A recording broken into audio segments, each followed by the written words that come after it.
Lion ಎಕ್ಸ್‌ಪ್ರೆಸ್‌ಗೆ ಸ್ವಾಗತ. ನಾನು ಲಾವಣ್ಯ. ಸುಮಾರು 8 ತಿಂಗಳ ಬಳಿಕ ಲಾಲೂ ಪ್ರಸಾದ್ ಯಾದವ್ ತಮ್ಮ ಹಿರಿಯ ಮಗ ತೇಜಸ್ವಿ ಯಾದವ್ ಮನೆಗೆ ಹೋಗಿದ್ದಾರೆ. ಕೌಟುಂಬಿಕ ವಿಚಾರಗಳಿಂದ ಆರ್ಜೆಡಿ ಪಕ್ಷದಿಂದಾನೇ ತೇಜಸ್ವಿಯನ್ನ ಉಚ್ಚಾಟನೆ ಮಾಡಲಾಗಿತ್ತು. ಇದೀಗ ಮಕರ ಸಂಕ್ರಾಂತಿ ಸಂದರ್ಭದಲ್ಲಿ ದಾಯ್ ಚುರಾ ಹಬ್ಬದಲ್ಲಿ ಭಾಗವಹಿಸೋಕೆ ತೇಜ್ ಪ್ರತಾಪ್ ಮನೆಗೆ ಬಂದಿದ್ದಾರೆ. ಈಗ ನವೆಂಬರ್ನಲ್ಲಿ ನಡೆದಂತಹ ಬಿಹಾರ ಚುನಾವಣೆಯಲ್ಲಿ ಆರ್ಜೆಡಿ ಸೋಲು ಅನುಭವಿಸಿತು ಮತ್ತು ಎನ್ಡಿಎ ಭರ್ಜರಿ ಗೆಲುವು ಸಾಧಿಸಿತು. ಬಳಿಕ ತೇಜ್ ಪ್ರತಾಪ್ ಅವರ ಆಹ್ವಾನ ಮತ್ತು ಲಾಲೂ ತಮ್ಮ ಸಿಟ್ಟನ್ನ ಬಿಟ್ಟು ಮಗನ ಮನೆಗೆ ಬಂದಿರುವುದು ಈಗ ಭಾರಿ ಕುತೂಹಲವನ್ನ ಕೆರಳಿಸಿದೆ. ಈ ನಡೆ ಆರ್ಜೆಡಿ ಕುಟುಂಬದೊಳಗೆ ಎಲ್ಲವೂ ಸರಿಯಾಗ್ತಾ ಇದೆ ಎನ್ನುವ ಸೂಚಕವಾಗಿದೆ. ಮುಂಬೈ ಮಹಾನಗರ ಪಾಲಿಕೆ ಚುನಾವಣೆಗೂ ಮುನ್ನ ಶಿವಸೇನೆ ಮುಖ್ಯಸ್ಥ ಉದ್ಧವ್ ಠಾಕ್ರೆ ಮತ್ತು ಮಹಾರಾಷ್ಟ್ರ ನವನಿರ್ಮಾಣ ಸೇನೆ ಅಧ್ಯಕ್ಷ ರಾಜ್ ಠಾಕ್ರೆ ಐತಿಹಾಸಿಕ ಮುಂಬಾದೇವಿ ದೇವಸ್ಥಾನಕ್ಕೆ ಭೇಟಿ ನೀಡಿದ್ದಾರೆ. ಮುಂಬೈನ ಪೋಷಕ ದೇವತೆ ಅಂತಾನೆ ಪೂಜಿಸಲ್ಪಡುವಂತಹ ಮುಂಬಾದೇವಿಗೆ ಪ್ರಾರ್ಥನೆ ಸಲ್ಲಿಸೋಕೆ ಸೋದರ ಸಂಬಂಧಿಗಳು ತಮ್ಮ ಪತ್ನಿಯರು ಮತ್ತು ಮಕ್ಕಳೊಂದಿಗೆ ದೇವಸ್ಥಾನಕ್ಕೆ ಭೇಟಿ ನೀಡಿದ್ದಾರೆ. ಮುಂಬೈಯನ್ನ ಉಳಿಸಿಕೊಳ್ಳೋಕೆ ಒಟ್ಟಾಗಿ ಚುನಾವಣೆಯಲ್ಲಿ ಹೋರಾಡ್ತಿದ್ದೇವೆ ಅಂತ ಠಾಕ್ರೆ ಸೋದರ ಸಂಬಂಧಿಗಳು ಹೇಳಿಕೊಂಡಿರೋದ್ರಿಂದ ಈಗ ಈ ಭೇಟಿ ಹೆಚ್ಚು ಮಹತ್ವವನ್ನ ಪಡೆದಿದೆ. ಮುಂಬೈ ಸೇರಿದಂತೆ ಮಹಾರಾಷ್ಟ್ರದ 29 ಮಹಾನಗರ ಪಾಲಿಕೆಗಳಿಗೆ ಜನವರಿ 15ರಂದು ಚುನಾವಣೆ ನಡೆಯಲಿದ್ದು ಜನವರಿ 16ರ ಶುಕ್ರವಾರ ಫಲಿತಾಂಶ ಪ್ರಕಟವಾಗಲಿದೆ. ಡಿಎಂಕೆ ಸಂಸದ ದಯಾನಿಧಿ ಮಾರನ್ ಹೇಳಿಕೆ ರಾಜಕೀಯ ವಿವಾದಕ್ಕೆ ಈಗ ಕಾರಣವಾಗಿದೆ. ಚೆನ್ನೈ ಸೆಂಟ್ರಲ್ನಿಂದ 4 ಬಾರಿ ಸಂಸದರಾಗಿರುವಂತಹ ದಯಾನಿಧಿ ಮಾರನ್ ಸರ್ಕಾರಿ ಮಹಿಳಾ ಕಾಲೇಜಿನ ಕಾರ್ಯಕ್ರಮವೊಂದರಲ್ಲಿ ಮಾತನಾಡಿದ್ರು. ಈಗ ಆ ವೇಳೆ ತಮಿಳುನಾಡಿನಲ್ಲಿ ಮಹಿಳೆಯರಿಗೆ ಅಧ್ಯಯನ ಮಾಡೋಕೆ ಪ್ರೋತ್ಸಾಹ ನೀಡಲಾಗುತ್ತೆ, ಆದ್ರೆ ಉತ್ತರ ಭಾರತದಲ್ಲಿ ಮಹಿಳೆಯರನ್ನ ಅಡುಗೆ ಮನೆಯಲ್ಲಿ ಕೆಲಸ ಮಾಡೋಕೆ ಮತ್ತು ಮಕ್ಕಳನ್ನ ಹೆರೋಕೆ ಸೀಮಿತಗೊಳಿಸಲಾಗುತ್ತೆ ಅಂತ ಹೇಳಿದ್ರು. ನಮ್ಮ ಹುಡುಗಿಯರು ಲ್ಯಾಪ್ಟಾಪ್ ನೊಂದಿಗೆ ಆತ್ಮವಿಶ್ವಾಸ ಮತ್ತು ಹೆಮ್ಮೆಯಿಂದ ಇರಬೇಕು. ನೀವು ಸಂದರ್ಶನಕ್ಕೆ ಹಾಜರಾಗ್ಲಿ ಅಥವಾ ಏನು ಸ್ನಾಕೋತ್ತರ ಪದವಿ ಪಡೆಯೋಕೆ ಈಗ ನಿಮ್ಮಲ್ಲಿ ಆ ಆತ್ಮವಿಶ್ವಾಸ ಖಂಡಿತ ಇದೆ.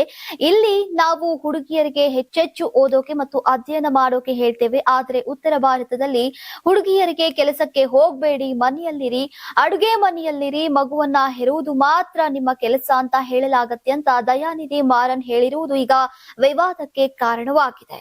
ಮಾನನಷ್ಟ ನೋಟಿಸ್ಗೆ ಪ್ರತಿಕ್ರಿಯಿಸೋಕೆ ನೀಡಲಾದಂತಹ ಸಮಯ ಮುಗಿದಿದ್ದು ಈಗ ಪಶ್ಚಿಮ ಬಂಗಾಳದ ಮುಖ್ಯಮಂತ್ರಿ ಮಮತಾ ಬ್ಯಾನರ್ಜಿ ವಿರುದ್ಧ ಕಾನೂನು ಕ್ರಮ ಕೈಗೊಳ್ಳುವುದಾಗಿ ವಿರೋಧ ಪಕ್ಷದ ನಾಯಕ ಸುವೇಂದು ಅಧಿಕಾರಿ ಹೇಳಿದ್ದಾರೆ.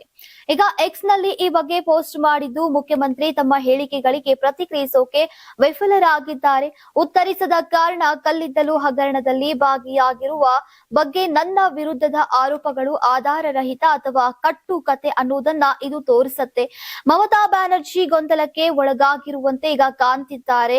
ನ್ಯಾಯಾಲಯದಲ್ಲಿ ಕಾನೂನು ಪರಿಣಾಮಗಳನ್ನ ಎದುರಿಸೋಕೆ ಸಿದ್ಧರಾಗಿರಿ, ನ್ಯಾಯಾಲಯದಲ್ಲಿ ನಾನು ನಿಮ್ಮನ್ನ ಭೇಟಿಯಾಗ್ತೇನೆ ಅಂತ ಅಧಿಕಾರಿ ತಮ್ಮ ಪೋಸ್ಟ್ ನಲ್ಲಿ ತಿಳಿಸಿದ್ದಾರೆ. ತಿರುಮಲ ತುಪ್ಪದಲ್ಲಿ ನಡೆದಂತಹ ಭಾರಿ ಅವ್ಯವಹಾರದ ಪ್ರಕರಣ ಬಯಲಾದ ಬೆನ್ನಲ್ಲೇ ಇದೀಗ ಹಿಂದೂಗಳ ಮತ್ತೊಂದು ಪವಿತ್ರ ಕ್ಷೇತ್ರ ಶಬರಿಮಲೆ ತುಪ್ಪದಲ್ಲೂ ಭಾರಿ ಗೋಲ್ಮಾಲ್ ನಡೆದಿದೆ ಅಂತ ಹೇಳಲಾಗಿದೆ. ಈ ಹಿಂದೆ ಚಿನ್ನದ ಕಳ್ಳತನದ ವಿಚಾರವಾಗಿ ಭಾರಿ ಸುದ್ದಿಗೆ ಗ್ರಾಸವಾಗಿತ್ತು. ಶಬರಿಮಲೆಯಲ್ಲಿ ಇದೀಗ ಮತ್ತೊಂದು ಹಗರಣ ಭಾರಿ ಸದ್ದು ಮಾಡ್ತಾ ಇದೆ. ಈ ಬಾರಿ ಅಯ್ಯಪ್ಪ ಭಕ್ತರಿಗೆ ನೀಡುವ ತುಪ್ಪದಲ್ಲಿ ಭಾರಿ ಅವ್ಯವಹಾರ ನಡೆದಿದೆ ಅಂತ ಆರೋಪಿಸಲಾಗಿದೆ. ಅಲ್ಲದೆ ಈ ಸಂಬಂಧ ಕೇರಳ ಹೈಕೋರ್ಟ್ ಕೂಡ ವಿಜಿಲೆನ್ಸ್ ತನಿಖೆಗೆ ಆದೇಶಿಸಿರುವುದು ಪ್ರಕರಣದ ಗಂಭೀರತೆಗೆ ಸಾಕ್ಷಿಯಾಗಿದೆ.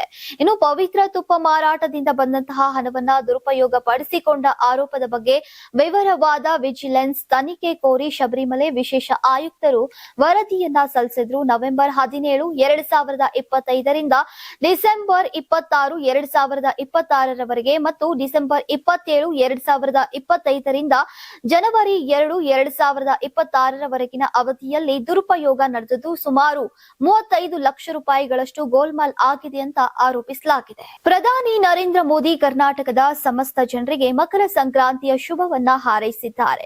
ಕನ್ನಡದಲ್ಲೇ ಪತ್ರ ಬರೆದು ಶುಭ ಕೋರಿರುವುದು ಈಗ ಮತ್ತಷ್ಟು ವಿಶೇಷ. ಈ ಪತ್ರವನ್ನ ತಮ್ಮ ಟ್ವಿಟರ್ ಖಾತೆಯಲ್ಲಿ ಶೇರ್ ಮಾಡಿಕೊಂಡಿದ್ದು ಭಾರಿ ವೈರಲ್ ಆಗಿದೆ. ಹಾಗೂ ತಮಿಳು, ತೆಲುಗು, ಹಿಂದಿ, ಕನ್ನಡ ಭಾಷೆಯಲ್ಲಿ ಪತ್ರ ಬರೆದು ಆಯಾ ರಾಜ್ಯದ ಜನರಿಗೆ ಸಂಕ್ರಾಂತಿ ಪೊಂಗಲ್ ಶುಭಾಶಯವನ್ನ ಕೋರಿದ್ದಾರೆ. ಆತ್ಮೀಯ ಸಹ ನಾಗರಿಕರಿಗೆ ಈಗ ಸಂಕ್ರಾಂತಿಯ ಈ ಶುಭ ಸಂದರ್ಭದಲ್ಲಿ ನಿಮಗೆ ಮತ್ತು ನಿಮ್ಮ ಕುಟುಂಬಕ್ಕೆ ನನ್ನ ಹೃತ್ಪೂರ್ವಕ ಶುಭಾಶಯಗಳನ್ನ ಕೋರ್ತೇನೆ. ಸೂರ್ಯನ ಪಥ ಬದಲಾವಣೆಯ ಹೊಸ ಆರಂಭವನ್ನ ಸೂಚಿಸುವ ಸಂಕ್ರಾಂತಿಯು ಭರವಸೆಯ ಮತ್ತು ಸಕಾರಾತ್ಮಕತೆಯ ಸಂಕೇತವಾಗಿದೆ. ದೇಶಾದ್ಯಂತ ವಿವಿಧ ರೂಪಗಳಲ್ಲಿ ಉತ್ಸಾಹದಿಂದ ಆಚರಿಸಲಾಗುವಂತಹ ಈ ಹಬ್ಬವು ನಮ್ಮ ಸಾಂಸ್ಕೃತಿಕ ಶ್ರೀಮಂತಿಕೆಯನ್ನ ಪ್ರತಿಬಿಂಬಿಸುತ್ತೆ. ಈ ಹಬ್ಬ ನಮ್ಮನ್ನೆಲ್ಲ ಒಟ್ಟಾಗಿ ಬೆಸೆಯುವಂತಹ ಒಗ್ಗಟ್ಟಿನ ಭಾವನೆಯನ್ನ ನೆನಪಿಸುತ್ತೆ ಅಂತ ಪ್ರಧಾನಿ ಮೋದಿ ಅವರು ಪತ್ರದಲ್ಲಿ ಬರೆದಿದ್ದಾರೆ. ಹಾಗೂ ಕೇಂದ್ರ ಸಚಿವ ಎಲ್ ಮುರುಗನ್ ನಿವಾಸದಲ್ಲಿ ಪೊಂಗಲ್ ಹಬ್ಬವನ್ನ ಮೋದಿ ಆಚರಿಸಿದ್ದಾರೆ. ತೆಲಂಗಾಣದಲ್ಲಿ ಬೀದಿ ನಾಯಿಗಳ ಸಾಮೂಹಿಕ ಹತ್ಯೆಯ ಆರೋಪಗಳು ಕೇಳಿಬಂದಿವೆ. ಗ್ರಾಮ ಪಂಚಾಯಿತಿ ಚುನಾವಣೆಯ ಸಮಯದಲ್ಲಿ ನೀಡಿದ್ದಂತಹ ಭರವಸೆಯಂತೆ ಕಳೆದ ಒಂದು ವಾರದಲ್ಲಿ 500 ನಾಯಿಗಳಿಗೆ ವಿಷಪ್ರಾಶನ ಮಾಡಿ ಕೊಲ್ಲಲಾಗಿದೆ ಅಂತ ಆರೋಪಿಸಲಾಗಿದೆ. ಕಾಮಾರೆಡ್ಡಿ ಜಿಲ್ಲೆಯ ಭವಾನಿಪೇಟ್, ಪಲ್ವಂಚ, ವದೀರ್ಪೇಟ್, ವಾಡಿ ಮತ್ತು ಬಂಡರಾಮೇಶ್ವರಪಲ್ಲಿ ಸೇರಿದಂತೆ ಹಳ್ಳಿಗಳಲ್ಲಿ ಕಳೆದ 2-3 ದಿನಗಳಲ್ಲಿ ಚುಚ್ಚುಮದ್ದು ನೀಡಿ ಸುಮಾರು 200 ನಾಯಿಗಳನ್ನ ಕೊಲ್ಲಲಾಗಿದೆ. ಪ್ರಾಣಿ ಕಲ್ಯಾಣ ಕಾರ್ಯಕರ್ತ ಅದುಲ್ಪುರಂ ಗೌತಮ್ ಗಂಭೀರ ಆರೋಪವನ್ನ ಮಾಡಿದ್ದು ಜನವರಿ 12ರಂದು ದಾಖಲಿಸಿರುವಂತಹ ದೂರಿನಲ್ಲಿ ಉಲ್ಲೇಖಿಸಿದ್ದಾರೆ. ಮತ್ತು ಭವಾನಿಪೇಟೆ ಗ್ರಾಮಕ್ಕೆ ಭೇಟಿ ನೀಡಿದ್ದಾಗ ದೇವಸ್ಥಾನದ ಬಳಿ ಹಲವಾರು ನಾಯಿಗಳ ಶವಗಳನ್ನ ಎಸೆಯಲಾಗಿತ್ತು ಅಂತ ಹೇಳಿದ್ದಾರೆ. 5 ಸರಪಂಚುಗಳು ಸೇರಿ 6 ಜನರ ವಿರುದ್ಧ ಪ್ರಕರಣ ದಾಖಲಾಗಿದೆ. ಛತ್ತೀಸ್ಗಢದ ಸುಕ್ಮಾ ಜಿಲ್ಲೆಯಲ್ಲಿ 29 ಮಂದಿ ನಕ್ಸಲರು ಮುಖ್ಯ ವಾಹಿನಿ ಸೇರಿದ್ದಾರೆ. ಈ ಶರಣಾಗತಿಯಲ್ಲಿ ಗೋಗುಂಡಾ ಪ್ರದೇಶದ ದಂಡಾರಣ್ಯ ಆದಿವಾಸಿ ಕಿಸಾನ್ ಮಜ್ದೂರ್ ಸಂಘಟನೆಯ ನಾಯಕ ಪೋಡಿಯಂ ಬುದ್ರಾ ಸೇರಿದ್ದಾರೆ.